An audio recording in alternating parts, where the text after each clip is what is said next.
My husband's mistress made a shocking announcement. I revealed I own his entire company. Please stay with me as I tell my story. And please, do not forget to support our channel by subscribing to our channel, liking our videos, and sharing your loved one. Your support means the world to us. Now to our story. MPO. She walked into my home, heels clicking on my marble floor like she owned the place. Then she smirked and said 5 words that turned my blood cold. I'm having his baby, she said, like she had just won some twisted prize. She stood there, designer purse dangling from her wrist, eyes scanning my living room like she was already redecorated. I stayed silent for a beat, just long enough to make her think she had shocked me. She sat down on the couch, legs crossed, acting like she belonged there. She told me everything, their secret weekends, the gifts he gave her, how he promised he was so close to leaving me. She said now that she was pregnant, there was no reason for him to pretend anymore. She expected me to scream or cry. Instead, I poured her a glass of water and listened. What she didn't know was that I already knew. I'd known for 6 months. I had watched it all unfold, every lie, every hotel receipt, every late-night text. What she also didn't know was that the man she thought was the CEO was really just a name on paper. The real power sat across from her, calmly sipping tea and waiting for her to stop talking. She kept going, convinced she was ruining my life. When he divorces you, she said, he'll probably give you a nice payout, right? That's when I smiled. You think he owns this house? I asked. The car? The company? Her face shifted slightly, unsure. I own everything, I said, setting down my cup. His salary? I signed the check. The house you thought you'd move into? It's mine. Legally. Completely. She blinked. Once. Twice. Then I stood up and walked to the door. I'll let him know you stopped by, I said as I opened it. And congratulations, by the way. But if you're hoping for money or security, you might want to talk to someone who actually has it. She stood slowly, clutching her bag like a lifeline. I didn't yell. I didn't need to. She left with no fight in her eyes, the silence behind her louder than any words. And as the door closed, I felt lighter. Not broken, not betrayed, free. Because revenge isn't always loud. Sometimes it's just being 10 steps ahead and letting them walk straight into their own mess. She strutted into the company's annual gala like she was the guest of honor, not the side piece. Her dress was too tight, her smile too smug, and her eyes locked onto my husband the moment she stepped through the doors. She didn't care who saw. That was her plan. Make the affair public, force my hand, and take my place. What she didn't know was that the seat she wanted was never his to give. For 2 years, I'd worked quietly behind the scenes. While my husband posed as the CEO, I ran the show under my maiden name. It was easier that way, less drama, more control. Only the board and legal team knew the truth. To the world, I was a silent partner. To her, I was invisible. That was about to change. She draped herself over him during the speeches, laughing too loudly at things no one else found funny. When we broke for dinner, she followed him like a shadow, whispering in his ear, making sure people noticed. And they did. Whispers started. Some looked amused. Others looked uncomfortable. She loved it. But I was already a step ahead. 2 weeks before the event, I had quietly moved things into place.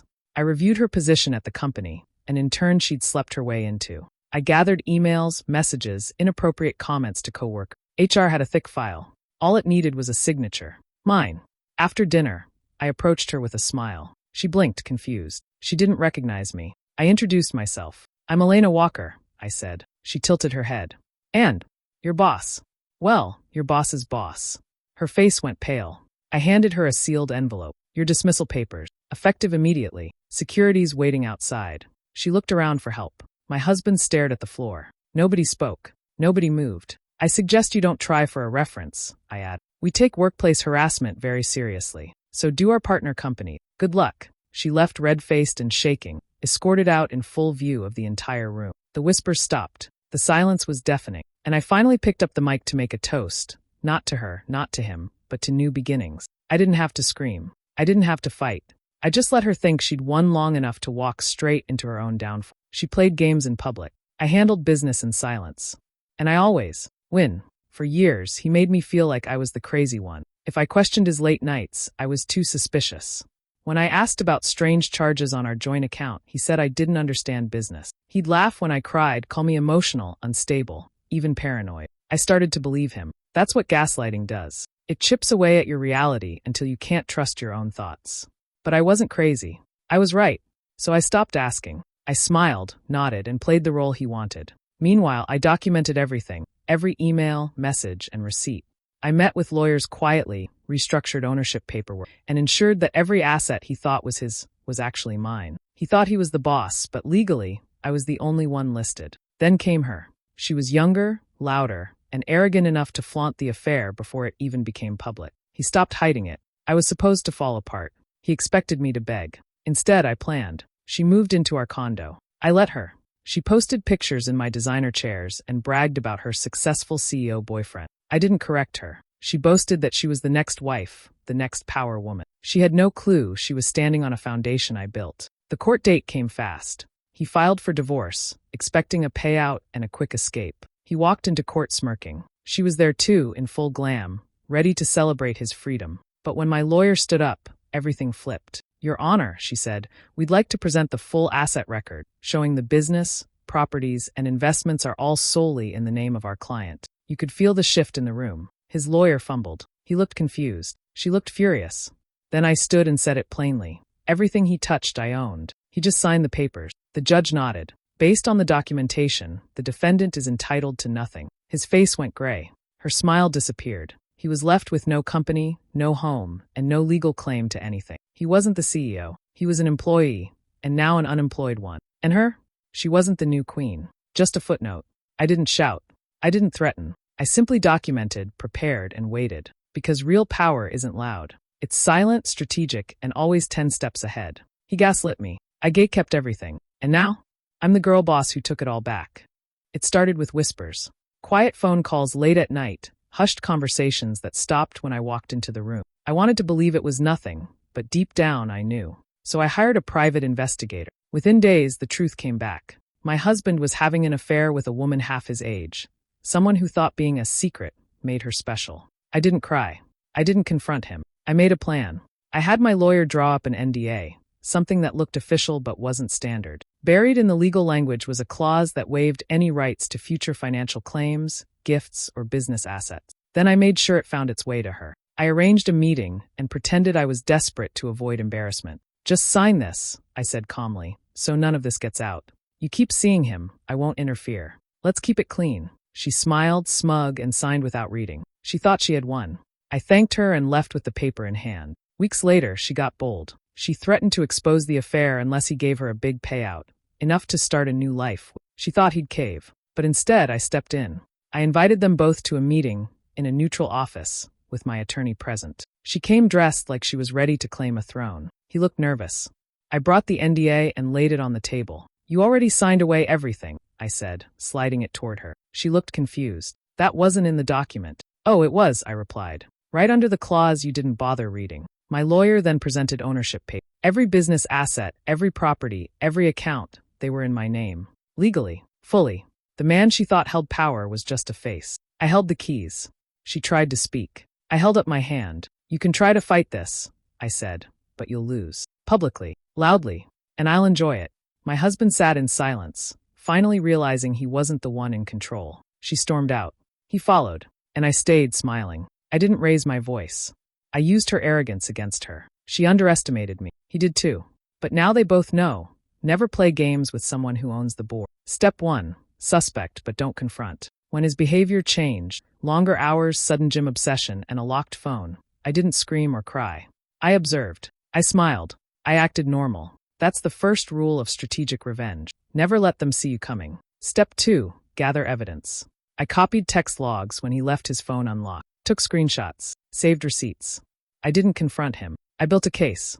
Quietly. Patiently. Step 3. Secure your position. I joined the board of directors at his company under my maiden name. He always liked to brag that he was the visionary behind our brand. But the truth? I did the paperwork. I knew the numbers.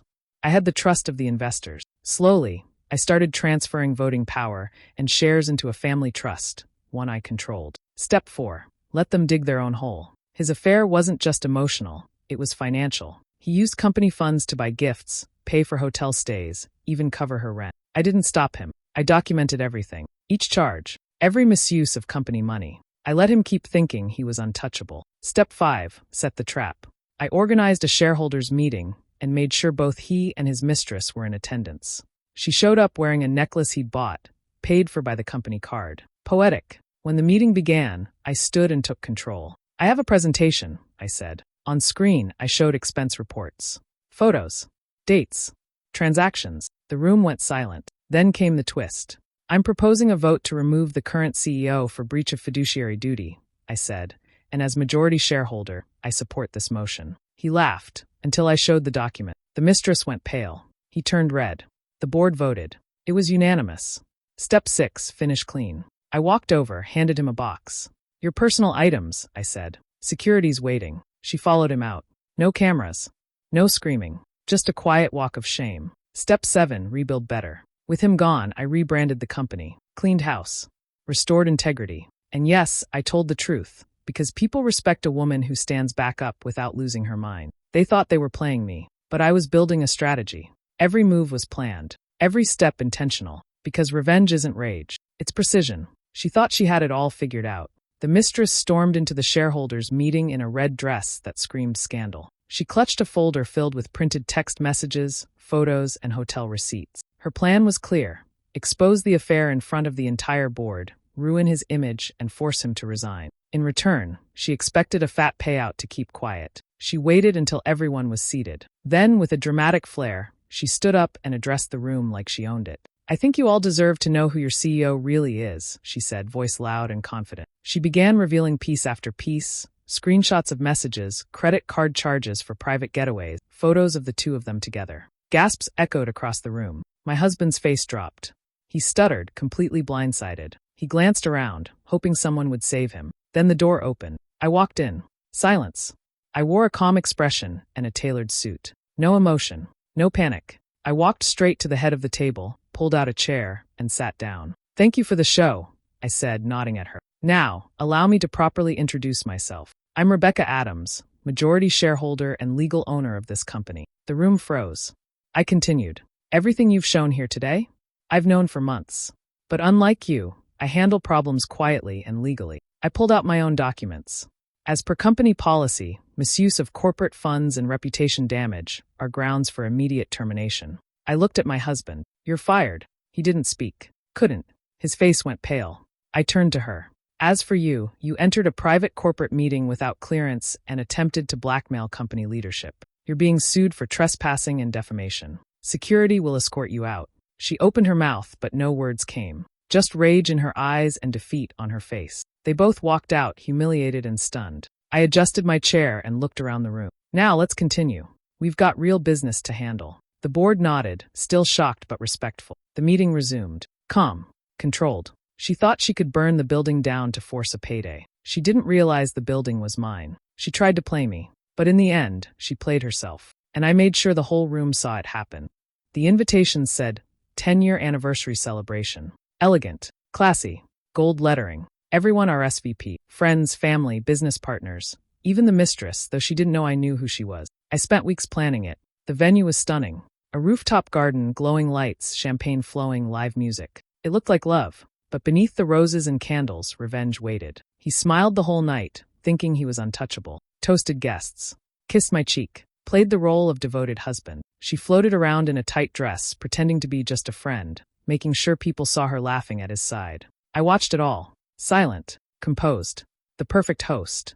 Dinner was served, music faded, and it was time for speeches. I stood with a crystal glass in hand, smiling warmly. The room quieted. Thank you all for coming, I began. 10 years of marriage is no small thing. Tonight, I want to celebrate truth, real love, and honesty. He reached for my hand, still smiling. I stepped away. Then I nodded at the screen behind us. The video played. Clips of hotel check-ins. Restaurant bills. Selfies they thought were private. His voice in voicemails, whispering promises to her. Laughter turned to gasps. Forks hit plates. The room froze. He looked like he wanted to sink into the floor. She turned white, then red, then ghostly pale. I let it play to the end. Then I raised my glass. To new beginnings, I said, voice clear and steady. I'll be keeping the house, the car, and the company. You two can have each other. And the debt. Silence. Then awkward claps. Then real applause. He tried to speak. I turned my back. She tried to leave quietly. Too late. Everyone saw. I walked to the DJ booth, smiled, and said, let's dance. The music came back louder than before. Guests swarmed around me. Some hugged me. Some laughed in disbelief. Most just said one thing. You handled that perfectly. The divorce papers were already signed. The business already transferred. The assets in my name. He had nothing left to fight for. That night wasn't about breaking down. It was about rising. I threw a party not for what I lost, but for what I was reclaiming. And they'll remember it forever. Not as our anniversary, but as the moment I ended the lies, with a smile and a toast. When I first found out, I didn't scream. I didn't throw things. I didn't even cry. I just stood in silence, holding his unlocked phone, reading message after message from a woman who clearly thought she was winning. That's when I decided I wouldn't confront him. Not yet. I was going to play the long game. For 2 years, I played the perfect wife. I laughed at his jokes, kissed him goodbye, and made sure he believed I was clueless. While he built his little fantasy, I built something much stronger, my exit. First, I got close to the board members of his company. Dinners, casual chats, small favors. I used my charm and brains to earn their trust. Over time, I started shifting power, bit by bit, until the paperwork showed me as majority owner. Quietly, legally. Then I found her online. Under a fake name, I became her friend. I followed her accounts, liked her posts, and even chatted occasionally. She vented to me without knowing who I really was. She told me everything, where they met, what he promised her, even their secret plans to go public. I smiled behind my screen. Every detail she shared became a tool. She was obsessed with being chosen. She wanted a ring, the spotlight, the title. So I waited for her moment, and she gave it to me. She posted a picture on Instagram, a close-up of her hand with a shiny ring. The caption said, "He finally left her." I said yes. Thousands of likes. Comments pouring in. The post went viral. 24 hours later, I made mine. A video of our wedding license.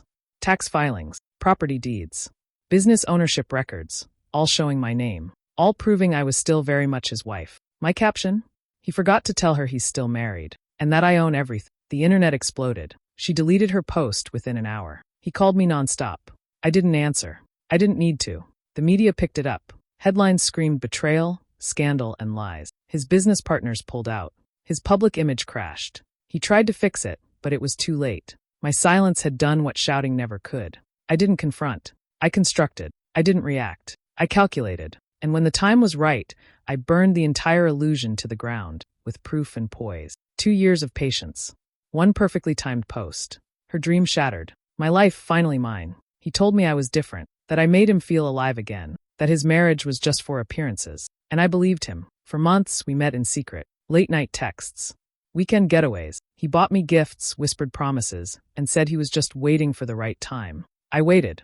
And when he finally said, "I'm leaving her," I felt like I'd won. I started posting hints online. Nothing obvious, just enough to stir curiosity. A man's watch on the table. A blurry photo of our hands. Captions like "better when it's real," and finally his. People noticed. I loved it. Then he gave me the key to his house. Said we could start fresh. I packed my bags and moved in the next day, walking through the door like I had finally claimed my prize. Less than 48 hours later, a man in a suit knocked. "Are you Miss Taylor?" he asked. I nodded. "You're being served. Cease and desist. This property is not yours to enter." Confused, I laughed. "This is my fiancé's house." He shook his head. "Ma'am, this home is owned solely by Mrs. Lauren Hayes. You're trespassing." I froze. "No, that's not possible." He handed me a thick envelope of documents. "The house. In her name. The car he drives? Leased under her LLC. The company he claims to run? She owns 100% of it." I called him. No answer. I texted. Nothing. The locks changed by morning. I posted nothing for days. Deleted all the hints. Blocked people who asked questions. My fairy tale had shattered overnight. I had believed every word he said. I saw myself as the future. The new queen. But I wasn't a queen. I wasn't even part of the story. I was a prop in a game he never controlled. She did. Silently. Completely. He had nothing of his own. Every credit card swipe came from her accounts. Every business deal? Her approval. And now he was living in a hotel, jobless, powerless, and silent. She never screamed. Never exposed me publicly. She just pulled every string at the perfect time. I thought I had taken her life. But the life I stepped into wasn't his to give. And the moment I believed I had won was the moment I lost everything. Delusion met reality. And reality served papers. I built the brand. Every idea, every deal, every product. But for the sake of appearances, I let him be the face. He liked the spotlight, the speeches, the headline. I preferred results. People called him a genius. I smiled in the background, letting him enjoy the praise. We were a team, or so I thought. Then I found the messages. Late at night, he was texting her. A junior employee, full of flirty emojis and fake praise. Promising her a future. Promising her my empire. He didn't know I'd been checking everything. Emails, accounts, internal messages. I didn't react. I strategized. I gathered screenshots.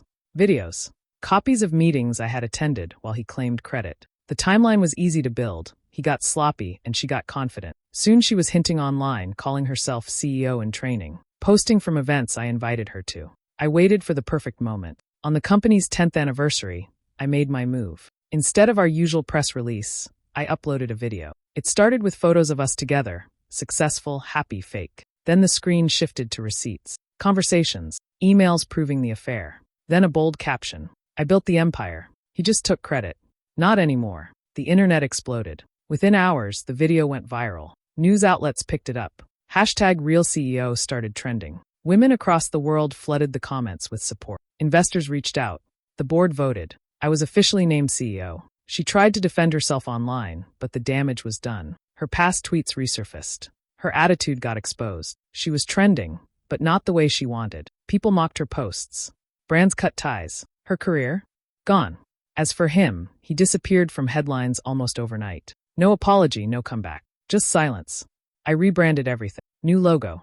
New mission. A clear message. Women don't need to stay quiet anymore. The company grew faster than ever. Sales soared. Interviews flooded in. I told my story, not as a victim, but as a builder, a founder, a leader. People listened, because I didn't just survive betrayal. I turned it into a billion-dollar brand. Now when people mention the company, they say my name, not his. And when she tries to post online again, people reply with the same line. Careful, she built that too.